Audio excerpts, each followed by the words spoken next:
భారతదేశంలో ప్రత్యేకంగా చేసుకుని వాళ్ళని ప్రవర్తనలో తర్వాత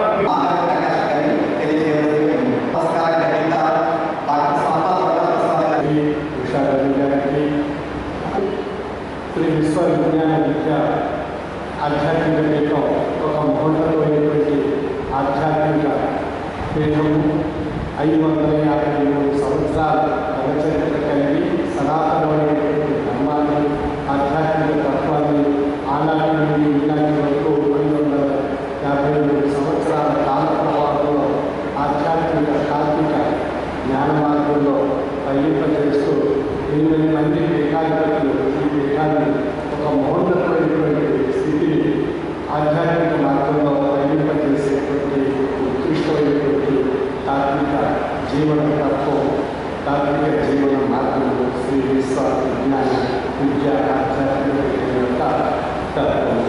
అందుచేత ఈ తత్వంలోనే మనకు చెప్పబడుతుంది విశ్వ విజ్ఞాన విద్య ఆధ్యాత్మిక పీఠము. విశ్వమనకు ఈ స్థితిలో ఉత్కృష్టమైనటువంటి జీవి 84 లక్షల జీవరాశులను కారణం చేసుకుని ఆవిర్భవించేటువంటి జీవి మానవుడు. ఇందువల్ల మానవుడు గొప్పవాడు అని చెప్పబడుతున్నాడు అన్నప్పుడు మానవుడికి భగవంతుడు ప్రసాదించినటువంటి మేధాశక్తి ద్వారా మానవుడు గొప్పవాడు ఉత్కృష్టమైనటువంటి జీవి అని చెప్పబడుతున్నాడు.